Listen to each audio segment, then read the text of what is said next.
Railway RRB junior engineer technical paper civil engineering का ये video है पार्ट नंबर 2। सो आगे हम कंटिन्यू करते हैं। इससे पहले अगर आप इस एग्ज़ाम की प्रिपरेशन कर रहे हैं तो ऐसे में आप हमारे इस कोर्स में इनरोल हो सकते हैं। इस कोर्स में आपको टेक्निकल जो पेपर है civil engineering and allied sciences का, तो वो हमने पूरा इसमें कवर अप किया है ई बुक के थ्रू, और आपको क्वेश्चन बैंक भी प्रोवाइड की जाएगी, प्लस आपको 10 मॉक टेस्ट सीरीज भी इसमें आपको मिलेंगी। ठीक है, कोर्स की सिर्फ आपकी फीस है 699 रुपीज़। आप अगर चाहे तो अलग से सिर्फ ई बुक ही परचेज करना चाहते हैं तो आप ई बुक भी परचेज कर सकते हैं। सो 26 नंबर पे हमारा क्वेश्चन है, which of the following pump is preferred for flood control and irrigation application. आपके ऑप्शन है centrifugal pump, mixed flow pump, axial flow pump, reciprocating pump. तो इसमें आपको बताना है कि कौन सा पंप हम प्रेफर करते हैं फ्लड कंट्रोल और इरिगेशन एप्लीकेशन में। तो उसमें आपका कौन सा यूज होता है, तो आपका है एक्सियल फ्लो पंप, जिसे हम प्रोपेलर पंप भी कहते हैं। ठीक है, ये आपका जो है एक्सियल फ्लो पंप और प्रोपेलर पंप, ये आपका फ्लड कंट्रोल और इरिगेशन एप्लीकेशन में यूज होता है, क्योंकि पंप फ्लो हेड और हाई डिस्चार्ज इसमें होता है। ठीक है, तो इस चीज को आपको ध्यान रखना है। पंप्स लो हेड इसमें रहता है और आपका हाई डिस्चार्ज रहता है, इस कारण हम यहाँ पर एक्सियल फ्लो पंप का यूज करते हैं। ठीक है, तो इसको हम प्रेफर करते हैं फ्लड कंट्रोल और इरिगेशन एप्लीकेशन के केसेस में। नेक्स्ट हमारा जो क्वेश्चन है वो आपका है, which of the following soil types is suitable for sprinkler irrigation. आपके ऑप्शन है, when land is steep and soil is easily erodible. B option है, when the crops are deeply rooted. C option है, when the soil of low permeability is used. या D option, when water table is very low. So यहाँ पे आपको बताना है कि soil type हम कौन से सूटेबल है स्प्रिंकलर इरिगेशन में। तो when land is steep and soil is easily erodible, तो ये आपका ऑप्शन नंबर यहाँ पे ए सही है। नेक्स्ट क्वेश्चन है, which of the following combinations of multiple uses will result in the most optimum utilization of available water resources. आपके option है water supply irrigation flood control. B option है hydro power water supply irrigation and navigation. C option है flood control navigation fisheries development. और D option है flood control recreation pollution abatement. तो इसमें आपको बताना है कि यहाँ पे जो बेस्ट कॉम्बिनेशन है वो आपको यहाँ पे बताना है। तो वाटर रिसोर्स का यहाँ पे आता है हाइड्रो पावर। हाइड्रो पावर में आपके तीन आपके हैं, वाटर सप्लाई इरिगेशन और नेविगेशन। तो आपका बी ऑप्शन यहाँ पे करेक्ट है, hydro power water supply irrigation and navigation. Option number B is correct. Next question है, during tensile testing of specimen using a UTM the parameters actually measured include. तो आपके कौन से पैरामीटर्स यहाँ पे रहते हैं। ऑप्शन आपका है true stress and true strain. Option आपका बी है Poisson ratio and Young's modulus. Option C आपका है engineering stress and engineering strain. Option D आपका है load and elongation. So universal testing machine UTM के थ्रू यहाँ पे जो आपके पैरामीटर्स हैं वो आपके कौन से हैं, तो वो आपका यहाँ पे है लोड एंड इलोंगेशन। ठीक है, ऑप्शन नंबर डी यहाँ पर करेक्ट है। नेक्स्ट क्वेश्चन है, modulus of rigidity is the ratio of. आपकी ऑप्शन है linear stress to linear strain, या फिर linear stress to lateral strain, या फिर volumetric strain to linear strain, या फिर D option shear stress to shear strain. So modulus of rigidity किसका ratio है, आप सबको पता है, shear stress to shear strain. Option number D यहाँ पर करेक्ट है। नेक्स्ट क्वेश्चन है, the number of independent equations to be satisfied for static equilibrium of space structure is। आपको यहाँ पे बतानी है कितनी आपकी इंडिपेंडेंट इक्वेशन है। So for space frames number of equation of equilibrium आपको यहाँ पे बतानी है।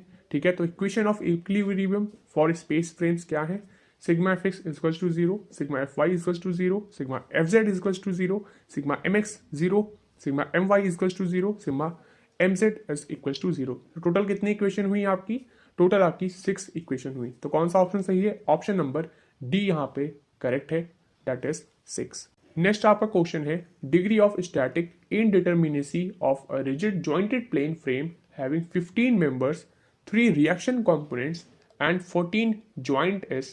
तो आपको बतानी है डिग्री, यहाँ पे आपको बतानी है। आपकी ऑप्शन है option number A 2, option number B है 3, ऑप्शन नंबर सी है आपका 6, ऑप्शन नंबर डी आपका है 8। तो प्लेन फ्रेम रिजिड जॉइंटेड के लिए यहाँ पे आपकी वैल्यूज दी हैं, तो वैल्यू से एक बार हम चेक कर लेते हैं। तो नंबर ऑफ मेंबर यानी एन की वैल्यू यहाँ पे है 15, नंबर ऑफ रिएक्शन यानी कि आर की वैल्यू यहाँ पे है 13, और नंबर ऑफ जॉइंट यानी कि जे की वैल्यू यहाँ पे है 14। अब डिग्री ऑफ हमें स्टैटिक इनडिटर्मिनेसी यहाँ पे निकालनी है, तो उसकी वैल्यू कैसे निकलेगी, ds is equal to 3m plus R minus 3j। अब यहाँ पे आपको वैल्यू पुट कर देनी है, m की वैल्यू है 15, r की वैल्यू है 3 और आपकी j की वैल्यू है 14। तो इसको जब आप सॉल्व करेंगे तो आपकी वैल्यू कितनी आ जाएगी, तो डिग्री ऑफ स्टैटिक इनडिटर्मिनेसी आपकी आ जाएगी 6। तो ऑप्शन नंबर आपका सी यहाँ पर करेक्ट। 33 नंबर पे आपका क्वेश्चन है, the load carrying capacity of a circular column with helical reinforcement is how much percentage, आपको बतानी है, more than that of column with lateral ties. तो आपका यहाँ पे कौन सा ऑप्शन यहाँ पे करेक्ट है आपको बताना है। आपका ऑप्शन नंबर ए है 5%, 15%, 10% या फिर 20%। तो strength of compression member is increase by 5% जब उसका हेलिकल रीइंफोर्समेंट यूज होता है, रिप्लेस होता है लेटरल टाइज में, ठीक है। So strength of compression member is increase by 5%। आपका ऑप्शन नंबर ए यहाँ पे करेक्ट है, when we use helical reinforcement in replacement of lateral ties. Option number A यहाँ पर करेक्ट है, दैट इज 5%। नेक्स्ट आपका क्वेश्चन है, the minimum size of reinforcement bar in RCC column is. तो ये आपका बहुत इजी क्वेश्चन है, आपको पता होना चाहिए मिनिमम साइज कितना है रीइंफोर्समेंट बार का आरसीसी कॉलम में, तो वो आपका है 12 mm। ऑप्शन नंबर डी यहाँ पर करेक्ट है। नेक्स्ट क्वेश्चन है, when the bolts are subjected to reversal of stress the most suitable type of bolt is. आपके ऑप्शन है black bolt, ordinary unfinished bolt, turned and fitted bolt या फिर high strength bolt. तो कौन सा आपका यहाँ पे बोल्ट होगा, तो वो है आपका high strength bolt. High strength bolt को हम high strength friction grip bolt भी बोलते हैं, तो ये चीज भी आपको ध्यान रखनी है। ऑप्शन नंबर डी यहाँ पर करेक्ट है, जो कि है हाई स्ट्रेंथ बोल्ट। नेक्स्ट आपका क्वेश्चन है 36 नंबर पे, the prime forces are additional. आपके ऑप्शन है shearing force on the bolts because of long joint, bending force on the bolts because of long joint या फिर option number C tensile force due to flexibility of connected parts leading to deformation या फिर option number D forces due to friction between the connected parts. तो prime forces are additional, tensile forces due to flexibility of connected parts leading to deformation. Option number C यहाँ पर correct है। Next question है, according to Nagpur plan Indian roads have been classified into how many categories. आपके option है 4, 5, 6 या 7। So according to Nagpur plan Indian roads को 5 categories में classified किया गया है। पहली आपकी है नेशनल हाईवे, दूसरा आपका है स्टेट हाईवे, थर्ड आपका है मेजर डिस्ट्रिक्ट रोड, फोर्थ आपका है अदर डिस्ट्रिक्ट रोड और फिफ्थ आपका है विलेज रोड। तो कितनी कैटेगरी हो गई, टोटल आपकी 5 यहाँ पे कैटेगरीज हो गई। तो ऑप्शन नंबर यहाँ पर बी करेक्ट है। नेक्स्ट क्वेश्चन है, the number of potential conflict points at an intersection of 2 lane national highways with another 2 lane national highway assuming both are 2 way. अब आपको बतानी है number of potential conflict points यहाँ पे कितने होंगे। आपका ऑप्शन नंबर ए है 8, 16, 24 या फिर 32।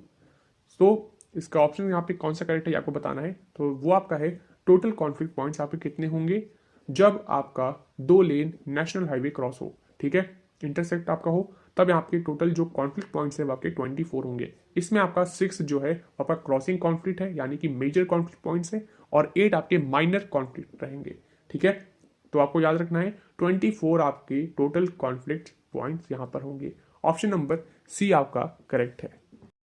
39 नंबर पे हमारा क्वेश्चन है, traffic volume can be defined as. आपके ऑप्शन है number of vehicle occupying a unit load of road at a given instant of time. Option number B number of vehicles at a cross roads या फिर option number C number of vehicle passing a given point on a road in a given unit of time in a given direction या फिर option number D number of vehicles passing a given point on a road in a given unit of time in all the possible direction. तो traffic volume को हम क्या कैसे define करते हैं, number of vehicle passing a given point on a road in a given unit of time in a given direction. Option number C यहाँ पर correct है, ठीक है। नेक्स्ट आपका क्वेश्चन है, the shape of stop sign according to IRC 67/2001 S. आपको बताना है स्टॉप साइन का यहाँ पे शेप कैसा है, ठीक है, सर्कुलर है, ट्रायंगुलर है या ऑक्टेगोनल है या फिर रेक्टेंगुलर है। तो आपने देखा होगा, तो आपका स्टॉप साइन जो आपका है उसका शेप कैसा है, तो आपका है ऑक्टेगोनल। ऑप्शन नंबर सी आपका करेक्ट है। नेक्स्ट क्वेश्चन आपका है, when was the water prevention and control of pollution act enacted by Indian parliament. तो आपको बताना है ये जो आपका एक्ट है ये आपका कब आया था। तो आपका ईयर है यहाँ पे है 1970 है, 1974 ऑप्शन में है, 1980 आपका है, 1985। तो आपके बहुत से रेगुलेशंस आए हैं, ये आपको याद रखने होंगे। पहला आपका है water prevention and control of pollution act, ये आपका 1974 में आया था। फिर the air prevention and control of pollution act, ये आपका 1981 में आया था, लेकिन ये जो है 1987 में अमेंडेड हुआ था। ठीक है।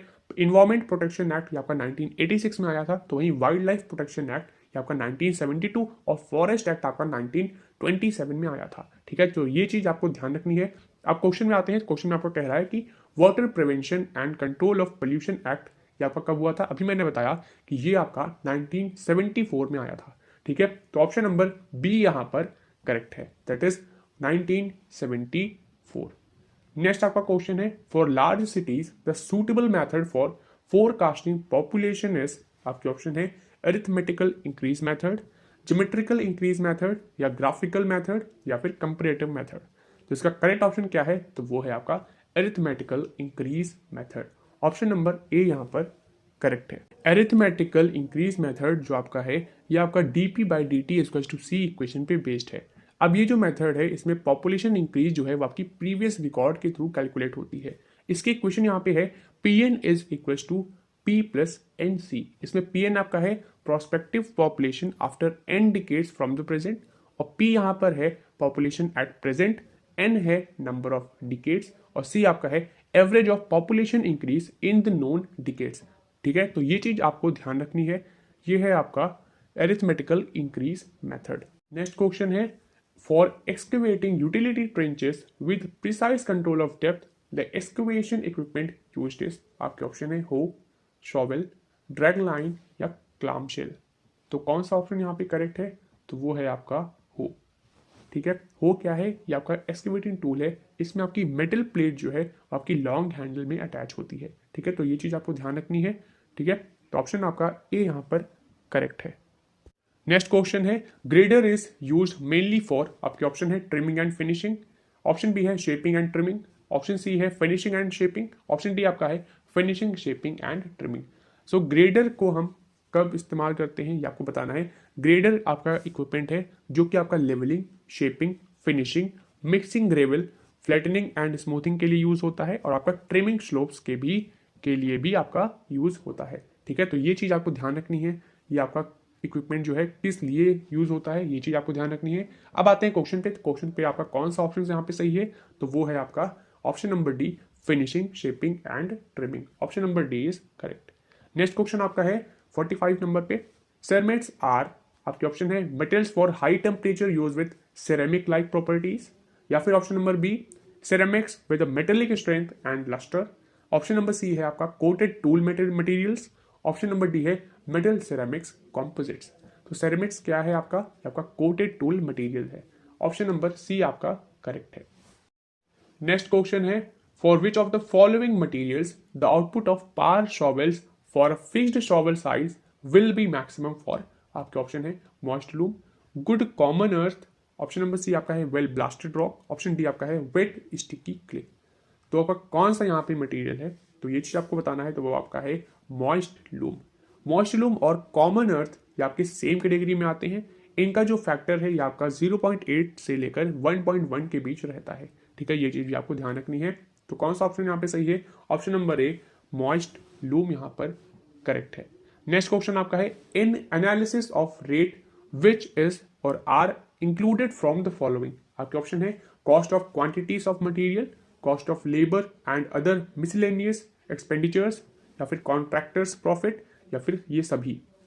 तो रेट के एनालिसिस के लिए क्या क्या इसमें यहाँ पे इंक्लूडेड रहता है, क्या क्या फॉलोइंग फैक्टर्स हैं जो आपके मायने रखते हैं?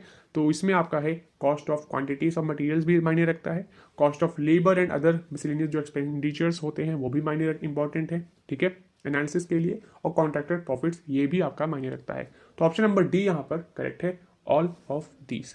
नेक्स्ट क्वेश्चन है, original cost of property minus depreciation is, आपके ऑप्शन है salvages value, market value, book value, या ऑब्सोलेसेंस वैल्यू। तो कौन सी यहाँ पे वैल्यू सही है? कौन सा ऑप्शन यहाँ पे सही है?